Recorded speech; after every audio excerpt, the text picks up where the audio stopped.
Hello everyone, how are today? I'm your teacher Jem Raymond, and today I will present to you the memorandum released by our new DepEd Secretary, Secretary Sani Angara, the Department Memorandum 2024-01 entitled Guidance on the Implementation of our PMS relative to Executive Order No. 61, Series of 2024. Required pa ba tayo mag-submit ng IPCRF School Year 2023-2024?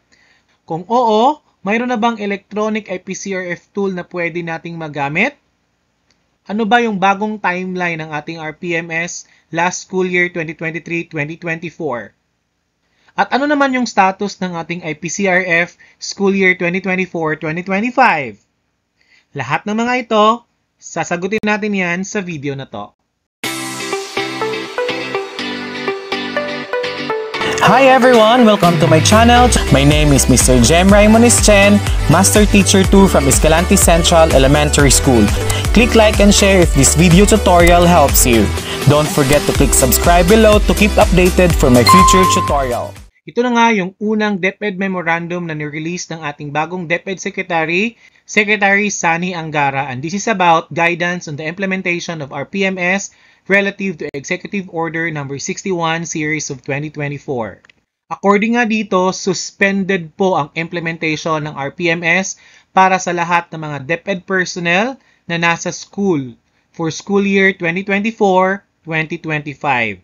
At yung desisyon na yan ay base sa Executive Order No. 61 Series of 2024 na sinuspindi nga ang implementasyon ng ilang mga administrative orders na na-release related to this. So lahat ng mga activities na may kinalaman sa RPMS tulad ng performance planning, commitment, monitoring, assessment and evaluation sa lahat ng level ng ating paaralan ay suspindido po until further noticed. Pero ang RPMS IPCRF natin noong school year 2023-2024 ay required pa din na isubmit upang maiwasan yung mga possible na disqualifications natin sa mga monetary at non-monetary performance-related incentives. Ang IPCRF ratings ay mananatiling required para sa lahat ng mga human resource actions and benefits tulad ng ating mga step increments, yung ating mga bonuses, promotions, awards, trainings, and other official travels.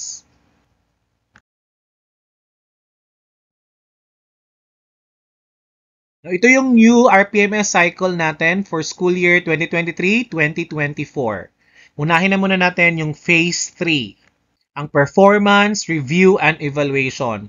Ang Performance, Review, and Evaluation nga ay extended until September 15, 2024. So, binibigyan pa din tayo ng extension to prepare our RPMS portfolio for school year 2023-2024. At makikita din natin dito, same din ang extended schedule na ibinigay para sa ating mga school head to prepare their OPCRF. September 15 din ang kanilang deadline. May available na din na electronic IPCRF template for school year 2023-2024 na pwede nating gamitin. At ito po yung link na pwede nating pagkunan ng electronic template ng IPCRF for school year 2023-2024. Pag na-click nyo po yung link na yan, ito po yung lalabas. Pwede po nating ma-download yan, and I will make a separate video on how to use this electronic IPCRF for school year 2023-2024. Punta naman tayo sa Phase 4 o yung ating Performance Rewarding and Developmental Planning. So makikita natin sa Phase 4 na ang submission ng ating IPCRF ay until September 30, 2024. This date also is the deadline ng ating mga school na i-upload din ang lahat ng ating mga electronic IPCRF sa IPCRF system, just like we did last year. Now, usually, ang nag-a-upload nito ay ang ating mga ICT coordinators ng school. Now, for online submission ng ating IPCRF, you can use this link. May mga videos po ako na available na makakatulong sa inyo sa pag-prepare po ng mga iba't ibang MOVs for each RPMS objective. Just search po sa aking YouTube channel. Ito po yung mga videos ko na mga MOVs sa ating mga Teacher 1 to Teacher 3. Ito po yung mga MOVs ng ating mga Teacher 1 to Teacher 3 from their RPMS objectives number 1 until objective number 15. Complete na po yan. May mga samples na din po yan ng mga MOVs na pwede nyong gawing guide in making your portfolio. Now, para di na kayo mahirapan, I will put the links on these videos sa description box po sa ibaba. Ito naman po yung mga videos ko available for our master teachers. So, dito po nakalagay yung mga sample MOVs na pwedeng gawing guide ng ating mga master teachers para sa paggawa nila ng kanilang MOVs from objectives number 1 to 15.